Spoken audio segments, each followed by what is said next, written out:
안녕하십니까. 대한변호사협회 인증 부동산 건설 분야 전문 변호사 법무법인 기성의 대표 변호사 박보준입니다. 오늘은 지난 청주 가경동 쌍용더 플래티넘 민간아파트 가경동 3-1블럭 공동주택 신축 사업단을 상대로 사건 소개 이후 가압류 결정 소식을 준비했습니다. 추가 사건을 통하여 총 2건의 가압류 결정을 받았습니다만 동일한 청주지방법원에 가압류 신청을 접수했음에도 한 건은 가압류 결정은 담보로 일부 형공탁의 명령을 받게 되었습니다. 이는 협동조합형 민간임대주택과 다르게 임의단체 투자형과 같은 사업에 대한 판례가 많지 않아 그 위험성을 알려지지 않은 데 있다고 판단됩니다. 민간임대 아파트라 함은 대표적으로 임대사업자가 추진하는 기업형과 협동조합형으로 나누어지는데 협동조합형과 유사한 사업이지만 법의 사각지대를 노린 사업 형태가 임의단체 투자형이라 할 수 있습니다. 임의단체 투자형이라 함은 명칭은 저희 법무법인 기성에서 명명한 것인데 이 유형의 위험성과 피해를 알리기 위함입니다.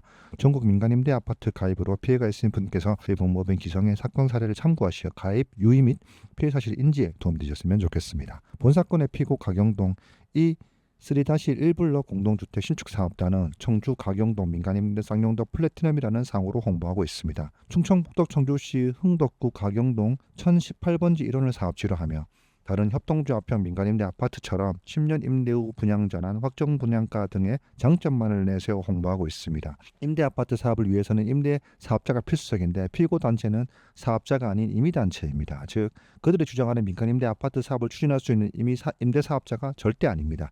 여기서 끝이 아니라 사업이 무산될 경우 출자금 전액을 반환해 줄 것처럼 설명하여 회원을 모집하고 그 약정은 회원 내용 확인 및 동의서에도 기재되어 있습니다. 일반적으로 민간임대 아파트 사업의 경우 임차인으로서 사업 주체에게 보증금을 지급한 후에 분양 전환을 받는 것을 선택할 수 있는 것인데 회원과 출자금이라는 명칭부터 문제가 있는 것입니다.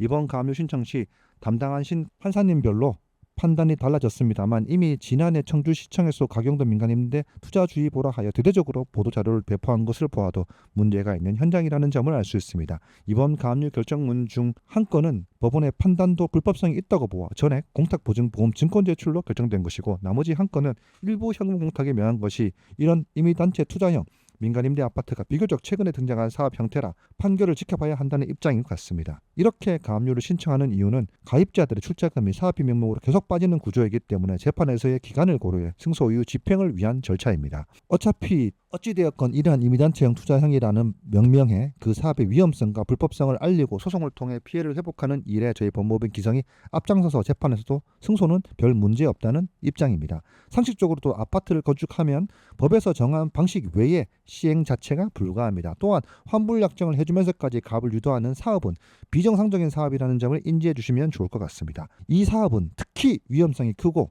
사업이 무산될 그 누구도 피해를 보상해주지 않기 때문에 신속하게 대응하시어 피해를 회복하시기 바랍니다. 이상 가경동 3-1블럭 공동주택 신축사업단 청주 가경동 쌍용더 플래티넘 민간임대 아파트 가압류 결정 소식을 전해드렸습니다. 저희 법무법인 기성은 수년째 전국 각지의 부동산 건설 사건을 다루면서 누적된 다각적 경험을 토대로 각 상황에 맞는 대응 전략을 구비하고 있는데 실제 매우 높은 승소율로 답하고 있습니다. 상담을 원하시는 분께서는 법무법인 기성 홈페이지나 카카오톡, 대표전화로 언제든지 연락 주시면 합리적 금액으로 당연한 권리를 찾을 수 있도록 도와드리겠습니다. 이상 행할기, 일월성, 이뤄낼 목적을 반드시 행함의 결과로 말하는 법무법인 기성의 대표 변호사 박보준이었습니다.